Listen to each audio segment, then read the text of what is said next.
Hello বন্ধুরা, দেখো আমরা আজকে আবার চলে এসেছি কেবেলসের মাঠে হাঁটতে।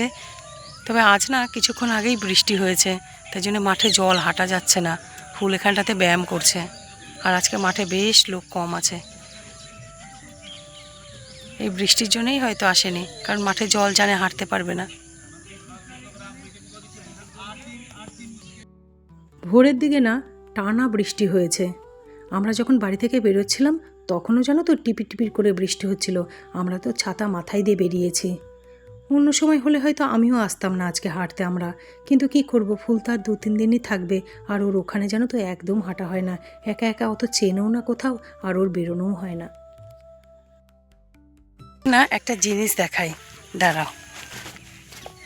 যেদিন আমি প্রথম ব্লগিং চ্যানেলটা খুলেছিলাম সেদিন না প্রথম ফার্স্ট বোধহয় আমার চ্যানেলের একদম ফার্স্ট ভিডিও এখনও আছে।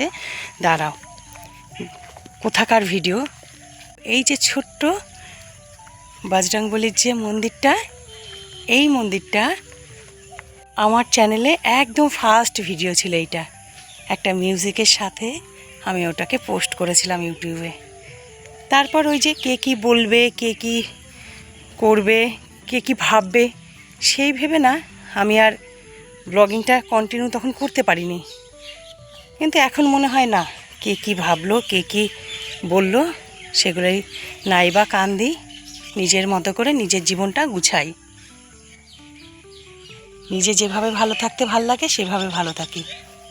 হলো তো অনেকটা দিন, তাই না? এই মন্দিরটায় আজও একই রকম আছে, তুলসী গাছ, বজরংবলির মন্দির। ওখানে দেখো জল আছে, থালা আছে, ঠাকুরের গ্লাস আর কি, প্রদীপ, ধূপদানি সকল কিছু আছে। এখানে নিয়মিত ধূপ প্রদীপ দেওয়া হয়। দেখা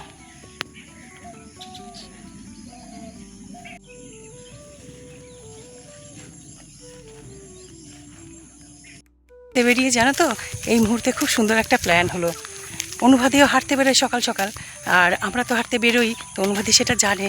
এই মাত্রই না ফোন করেছিল, বলো তুই তো হাঁটতে বেরিয়েছিস, আমিও বেরিয়েছি হাঁটতে, যাবি একটা জায়গায়। এই কেবেলস কলোনির পরেই জানো তো একটা খুব সুন্দর গণেশ মন্দির আছে, ছোট্ট মতো ফাঁকা জায়গায়। তো আমরা এখন সেই গণেশ মন্দির দেখতে যাচ্ছি। তবে হেঁটেই যাওয়া যাবে না, একটু তো দূরে। আমরা ওই রাস্তায় যাব, মেন রোডে যেয়ে টোটো ধরে তারপর সেখানে যাব। ওদিক থেকে শুভ্রাও আসবে, অনুভূতিও আসবে, কারণ মন্দিরটা না শুভ্রার বাড়ির কাছাকাছি।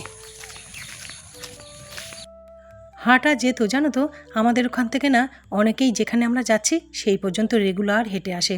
কিন্তু ফুল অতটা হাঁটতে পারবে না, আর আমার জন্য অতটা হাঁটা ঠিক নয়, তাই জন্যই টোটো করে নিলাম। পৌঁছে গেছি, এখন মন্দিরে যাচ্ছি। আর আগে থেকে অনুভূতি দাঁড়িয়েছিল। সুপ্রভাত সবাইকে। আর ওদিকে শুভ্রা দেখি কোথায় দাঁড়িয়ে আছে, ওই তো। কালকে রাতের ক্যাপশন হচ্ছে কি জানো, রাতের মন খারাপের সাথে আজকের ঘুরতে। আমার বর যা মজা পায় না দেখে, তো বলছে মজা পায়, বলছে হ্যাঁ পায় তো, পড়ে দিয়ে লিখে বলছে আমি কমেন্ট করব, আমিও কমেন্ট করি। হ্যাঁ শুনতে পারে, ব্লগ করছে, ব্লগ। মন্দিরের কাছে পৌঁছে গেছি, কিন্তু মন্দিরে ঢোকার আগে জানো তো এই ধান জমিটা দেখে না আমার চোখটা আটকে গেল। কি বলো তো বন্ধুরা, আমাদের এখানটা তো মালভূমি এলাকা, এখানে সচরাচর এরকম চাষবাস দেখা যায় না। হঠাৎ করেই ধান জমিটা দেখতে পেয়ে না কি ভালোই না লাগছে। জানি না তোমাদের ভাল লাগে কিনা, আমার না একটু চাষবাস, সবুজ প্রকৃতি ভীষণ পছন্দের। তবে এখানকার গ্রামগুলোতে একটু আধটু চাষ হয়, এই বৃষ্টির জল ধরে রেখে চাষ একটু আধটু হয়, কিন্তু সেটা সেরকম কিছু না, মানে চাষ হয় বলার মতো না, খুব কম সম চাষ হয়। আমাদের এখানে জানো তো গণেশ চতুর্থীতে না খুব বড় বড় গণেশ পুজো হয়। আমাদের বাড়ির সামনেই তো একটা বিশাল পুজো হয়, রেল লাইনটা আছে না, সেই রেল লাইন ধরে একটু এগিয়ে গিয়ে বিরাট পুজো হয়। কিন্তু সেগুলো ওরকমই, মানে 4-5 দিন যতদিন পুজো হলো তারপর ঠাকুরকে বিসর্জন দিয়ে দিল। কিন্তু এরকম মন্দির জানো তো এই একটাই আছে, আমি যতটা জানি একটাই গণেশ মন্দির আছে। আর আমি তোমাদের বন্ধুরা বলি না সব সময়, আমাদের এখানে না মন্দিরগুলো ভীষণ পরিষ্কার পরিচ্ছন্ন আর খুব মেনটেন হয়। দেখেই বুঝতে পারছো মন্দিরটা কি সুন্দর, ফাঁকা জায়গার মধ্যে ছোট্ট জায়গাতে কি সুন্দর মন্দিরটা না। আমার বন্ধুরা খুব ভাল লেগেছে।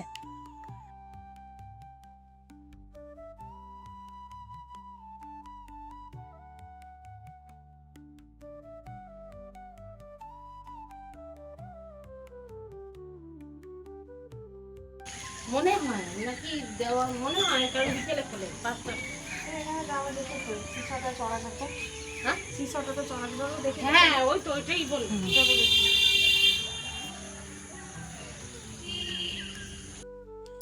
মন্দিরের সাথেই না ছোট্ট একটা দেখো পার্ক আছে। ফুলের খুব যাওয়ার ইচ্ছে ছিল, সিসতে চড়ার ইচ্ছে ছিল, কিন্তু যাব কি করে? পার্কটাতে না তালা দেওয়া আছে। শুভ্রা বলল প্রতিদিন বিকেলবেলা খোলে, সকালবেলা তালা দেওয়াই থাকে। কেমন লাগলো এখানে এসে? খুব ভালো লাগলো। আমাদের এখানে একটাই গণেশ মন্দির, হ্যাঁ, খুব সুন্দর জায়গাটা। আর আর কত লোক হাঁটে, তাই না? প্রচুর লোকে হাটে বসে। বসে সকালবেলা বেরোলে খুব ভালো লাগে। এখন আরো সকালে একদম যখন লোক থাকবে না, সূর্য থাকে না, লোক থাকে না। মন্দিরটা আমাদের এইখানে একটাই গণেশ মন্দির, কিন্তু আরও সকাল সকাল বেশি ভালো লাগতো। বেলাতে কি হয় বলো তো, লোকজনের কোলাহল বেড়ে যায়, তারপর রোদ উঠে গেছে। এখন বাজে তোমার ওই 6:30, কিন্তু কিছু করার নেই। ফুলের হাঁটারও একটু প্রয়োজন ছিল, আর তারপর আগে থেকে প্ল্যানটা হয়নি, হঠাৎ করেই হয়ে গেছে। তবে আশা তো হলো, মন্দিরটা দেখা হলো। ধান গাছগুলো হয়েওছে খুব সুন্দর না? এখন এই রাস্তা দিয়ে লেখা মানে গিয়ে গিয়ে মার খাবে, বুঝলি? না, রাস্তা দিয়ে করতে করতে যাচ্ছে, দেখ। এটা বেশ একটা দারুণ মুহূর্ত ক্যাপচার হ্যাঁ, রাস্তা দিয়ে অঙ্ক করতে করতে যাচ্ছে। ইনি হোমওয়ার্ক করেনি কি রে? বল কিছু বলেছি সমক গিয়ে মার খাবে তো। মার খাবে সেই ভয়। ক্লিপে দেখে তো আমার এখন অঙ্ক করছে। কোথায় তোদের তোদের টিউশনি কোথায়? ও অনেক দূর আছে, হাঁটতে যাবে গিয়ে। কেমন লাগলো সবার ঘুরে? সকালের, তুমি বলো, সকালের সুপ্রভাত কেমন হলো? দারুণ দারুণ। দারুণ আছে। আজকে আমাদের আর আমার enjoy। মার চোখ ডালা করছে, কি হয়েছে জানি না। আরে কি হয়েছে? এই যাওয়ার ভাড়া তুই বিকেলবেলা একদম পয়সা পাবি। একদম মনে থাকে না। আসার সময় অনুবাদই দিয়েছে টাকা, এবার শুভ্রা দিচ্ছে টাকা। খালি হাতে এলে যা হয়। এখনো 20 টাকাই দে। হ্যাঁ 20 টাকা পাগল, বাড়ি যাবো সোজা। আর বিকেলবেলা তোর টাকা সব টোটাল। না না না, চলো। থাকলে খেতে পারি। না না, কিচ্ছু খাবো না, টাটা। বাবা আমার মুখটাকে তো দেখে মানে এই বড় জাম্বু, কিন্তু তবু আমি দিয়ে দিই, কারণ অত আমার সময় নেই বাবা। তা আমাদের ঘুমাতেও দেরি হচ্ছে, সবুজ আড্ডা মারতে যায়, দেরি করে আসে, দেরি হয়ে যায় ঘুমাতে। ফুল আর আমি তো সুন্দর সকাল কাটাই, খুবই ভাল লাগে। খুব সুন্দর সকাল কাটাই মা মেয়ে, কিন্তু আজকে আরও স্পেশাল হয়ে গেল। মন্দিরে এলাম, বন্ধুদের সঙ্গে দেখা হলো, ফটো তুললাম, গল্প হলো। এখন চা খাওয়ার প্ল্যান হচ্ছিল, তারপর ভাবলাম না বাড়ি যাই, কারণ অলরেডি 7টা বেজে গেছে, জানো তো। এবার বাড়িতে যেতে হবে। এখন তো এখানে টোটো ধরতে হবে, কারণ বেশ খানিকটা দূর তো। দেখো না কতটা দূর, যে মেলা, হস্তশিল্প মেলা, শ্রাবণী হস্তশিল্প মেলা, তো আমরা সেখানে চলে এসেছি। এর পাশটাতেই মন্দিরটা। এখন তো খুব সকাল সকাল, তাই জন্য জানো তো একটু হলেও না টোটোটা কম আছে। আসার সময় তো টোটো পেয়ে গেছিলাম, ফেরার সময় না বাস পেয়ে গেলাম। আর টোটোর জন্য দাঁড়িয়ে থাকিনি, কারণ ওদিকে আবার দেরি হচ্ছে না, কত কাজকর্মই না বাড়িতে আছে। এখন তো অনেকটাই বেলা, আমার সকল কাজকর্ম কমপ্লিট করে স্নান করে রান্না বসিয়ে দিয়েছি। আর এদিকে আজকের পুজোটা ফুল দিয়ে দিচ্ছে।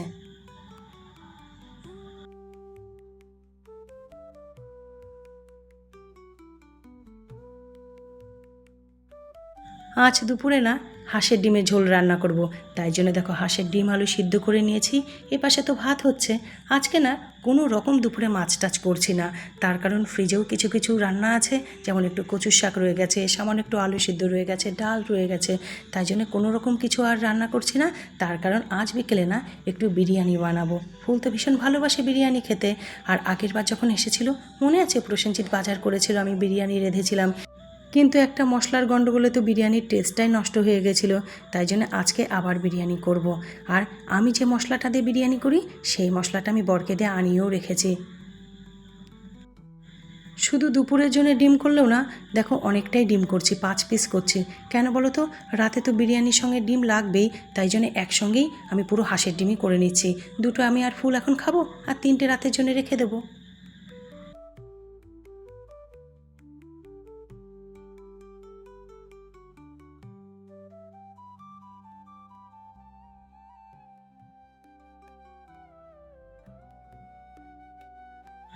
চুমকি দিনা এই মাত্রই কাজ করে গেছে।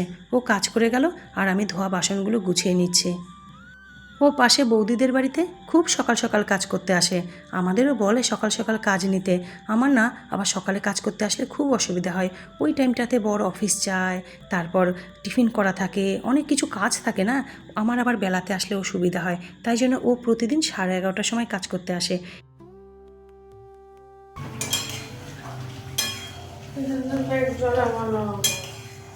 এখন খিদে পেয়ে গেছে, হাতে ঠিক আছে। মেয়েটার না খুব খিদে পেয়ে গেছে, সকালে হেঁটে এসে খুব একটা ভারী টিফিন করেনি। বাবাকে স্যান্ডউইচ করে দিয়েছে, নিজে খায়নি, একটা বললো খেয়েছে। খিদে তো পাবেই।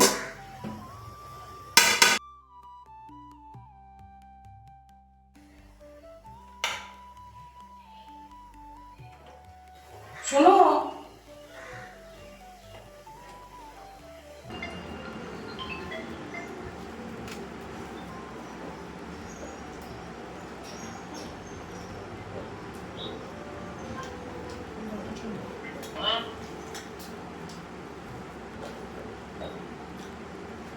খেয়েছে প্রসঞ্জিৎ?